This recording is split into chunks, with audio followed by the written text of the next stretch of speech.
हरे कृष्ण राधे कृष्ण जय श्री कृष्ण।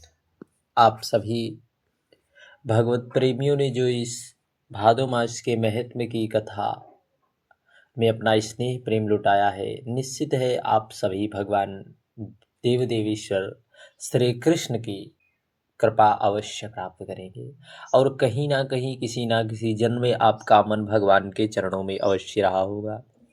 आइए इस भादो मास महत्म की श्रृंखला की आगे की कड़ी की यह कथा को श्रवण करते हैं। बड़े भाव से भगवान श्री कृष्ण की छवि मन मस्तिष्क में बसाकर आज की कथा को श्रवण करते हैं। इस प्रकार राजा युधिष्ठिर प्रजाद्रोह से भयभीत हो गए। फिर सब धर्मों का ज्ञान प्राप्त करने की इच्छा से उन्होंने कुरुक्षेत्र की यात्रा की। कहाँ गए? कुरुक्षेत्र में। वहां भीष्म पितामह जी सैया पर पड़े हुए थे।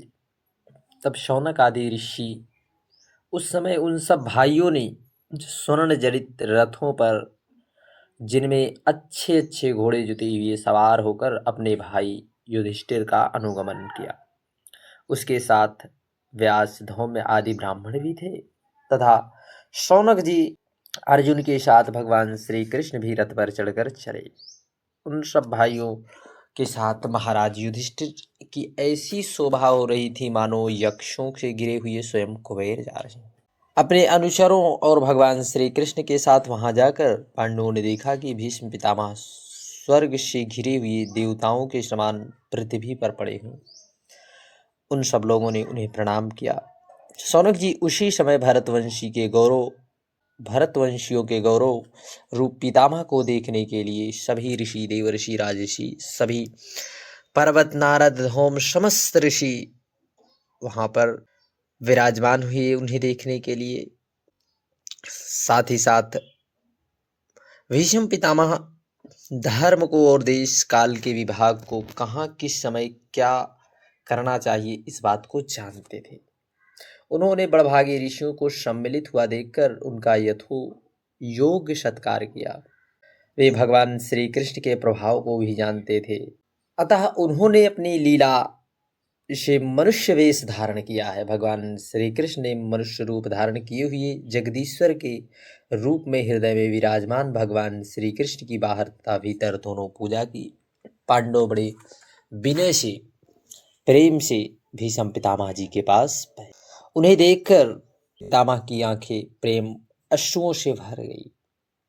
उन्होंने उनसे कहा, धर्मपुत्रो, हाय हाय, यह बड़े कष्ट और अन्याय की बात है कि तुम लोगों को ब्राह्मण धर्म और भगवान के आश्रित रहने पर भी इतने कष्ट के साथ जीना पड़ा, जिसके तुम कदापि योग्य नहीं थे। अतिरथी पांडवों की मृत्यु के समय तुम्हारी अवस्था बहुत छोटी थी। उन दिनों तुम लोगों के लिए कुंती रानी को और साथ साथ तुम्हें भी बड़ा कष्ट झेलना पड़ा। ऐसा भीष्म पितामह जी कहते हैं।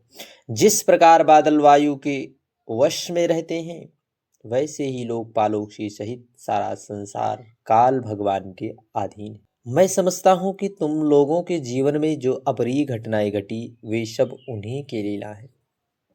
नहीं तो जहाँ साक्षात धर्मपुत्र राजा युधिष्ठिर हो, गदाधारी भीमसेन हो और धनुर्धारी अर्जुन रक्षा का काम कर रहे हो, गांडीव धनुष और स्वयं श्री कृष्ण सुहृदय हो, भला वहां भी विपत्तियों की संभावना? ऐसा कदापि नहीं। एकाल रूप श्री कृष्ण कब क्या करना चाहते हैं, इस बात को किसी को भी पता नहीं है।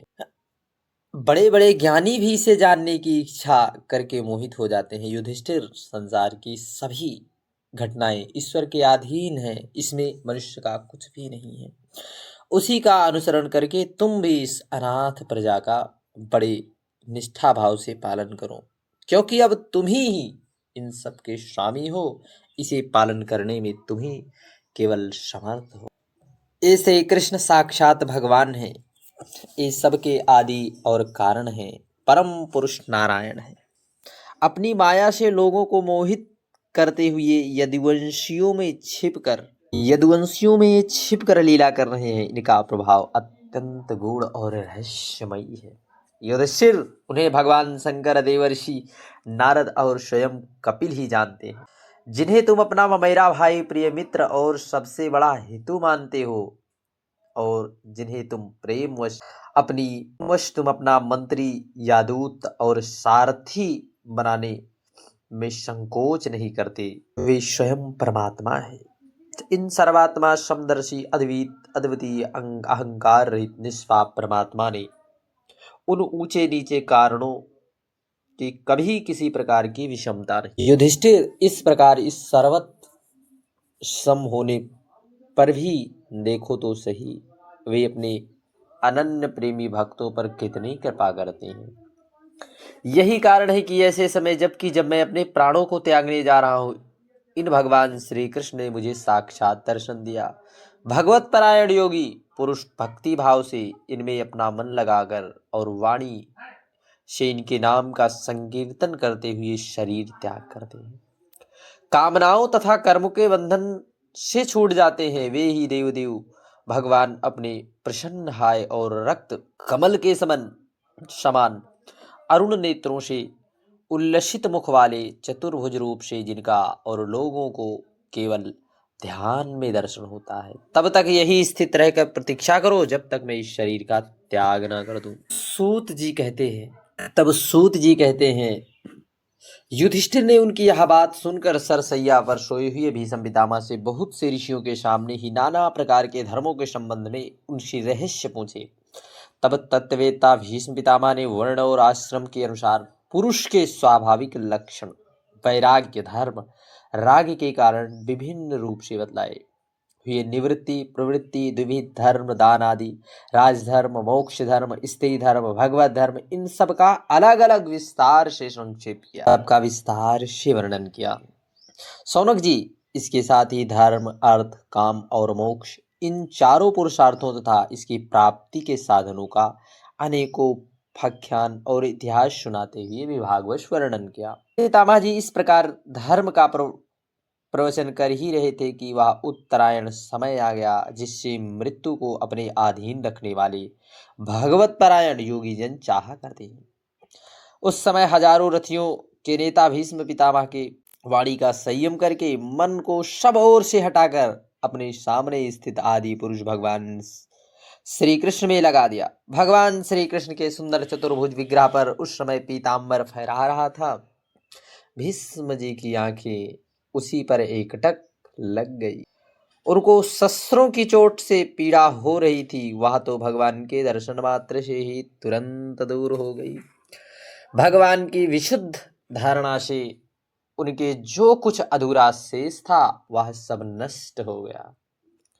अब शरीर छोड़ने के समय उन्होंने अपनी समस्त इंद्रियों को, वृत्तियों को विलास से रोक दिया और बड़े प्रेम से भगवान की स्तुति करने लगे।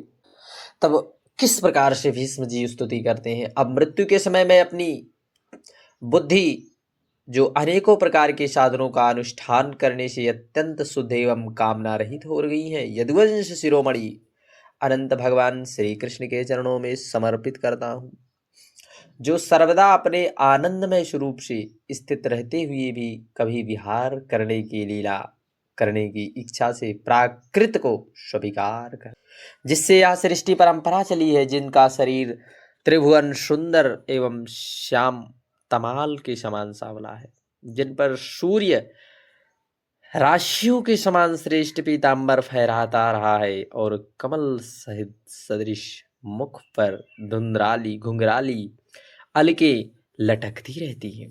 उन अर्जुन सखा श्री कृष्ण में मेरी निष्काम प्रीति हो। मुझे युद्ध के समय की उनकी वह विलक्षण छवि याद आती है। उनके मुख पर लहराते हुए घुंघराले बाल घोड़ों की टापकी की धूल से मटमैले हो गए और पसीने की छोटी छोटी बूंद शोभामान हो रही थी। मैं अपने तीखों बाणों से उनकी त्वचा को वींध रहा था। उन सुंदर कवचमणि भगवान श्री कृष्ण के प्रति मेरा शरीर, अंतःकरण, आत्मा समर्पित हो जाए। अपने मित्र अर्जुन की बात सुनकर तो जो तुरंत ही पांडव सेना और कौरव सेना के बीच में अपना रथ ले आए और वहां स्थित होकर जिन्होंने अपनी दृष्टि की से ही शत्रु पक्ष के सैनिक की आयु छीर्ण कर ली।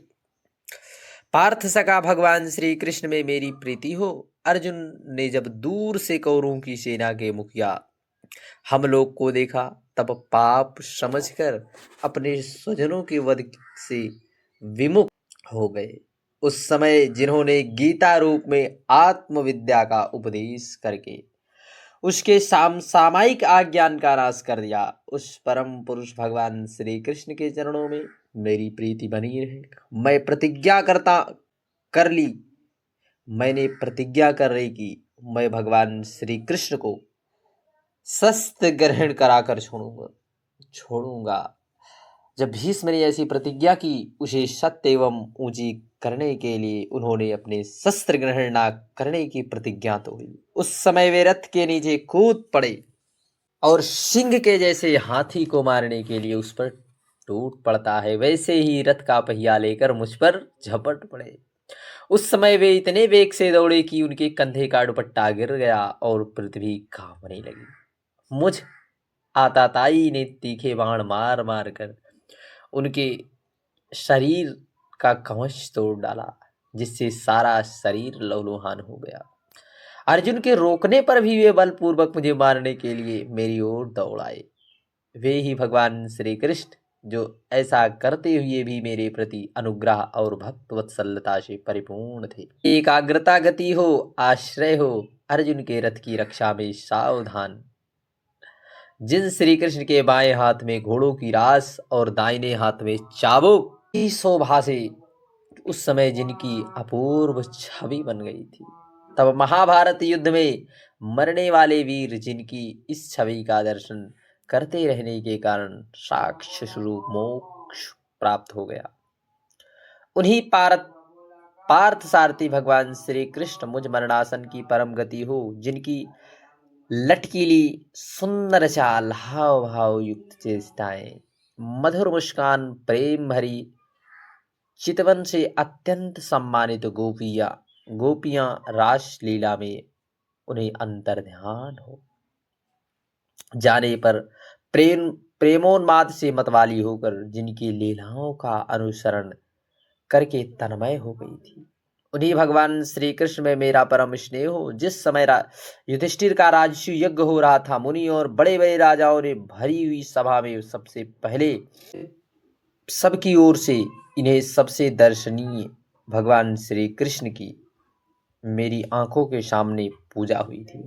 वे ही सबके आत्मा प्रभु आज इस मृत्यु के समय मेरे सामने खड़े हैं। जैसे एक ही सूर्य अनेकों आंखों से अनेकों रूपों में देखते हैं, वैसे ही अजन्मा भगवान श्री कृष्ण अपने ही द्वारा रचित अनेक शरीरधारियों के हृदय में अनेक रूप से जान पाते हैं।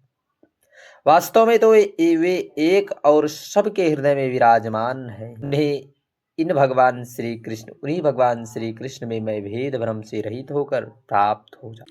इस प्रकार भीष्म पितामह जी मन, वाणी और दृष्टि वृत्तियों से आत्मस्वरूप भगवान श्री कृष्ण को अपने आप को लीन कर दिया। उनके प्राण वहीं विलीन हो गए और शांत हो गए। अनंत ब्रह्म में लीन जानकर सब लोग वैसे ही चुप हो गए, जैसे दिन के बीत जाने पर पक्षियां कलरव करना शांत कर देती हैं। उस समय देवता और मनुष्य नगारे बजाने लगे। साधु स्वभाव के राजा उनकी प्रशंसा करने लगे। आकाश से पुष्प वर्षा होने लगी। शौनक जी युधिष्ठिर ने उनके मृत शरीर की अंत्येष्टि क्रिया कराई और कुछ समय के लिए वे शोकमग्न हो गए। मुनियों ने बड़े आनंद से भगवान श्री कृष्ण की उनके रहस्यमय नाम ले लेकर स्तुति की। इसके पश्चात अपने हृदयों को श्री कृष्णमय बनाकर वे अपने अपने आश्रम में लौट आए।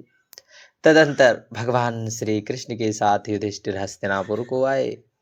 तब उन्होंने अपने चाचा धृतराष्ट्र और तपस्विनी गांधारी को ठाठस बधाया। फिर धृतराष्ट्र की आज्ञा और भगवान श्री कृष्ण की अनुमति से समर्थ राजा युधिष्ठिर अपनी वंश परंपरागत साम्राज्य की धर्म पूर्वक शासन करने लगे। हरे कृष्ण, राधे कृष्ण, जय श्री कृष्ण।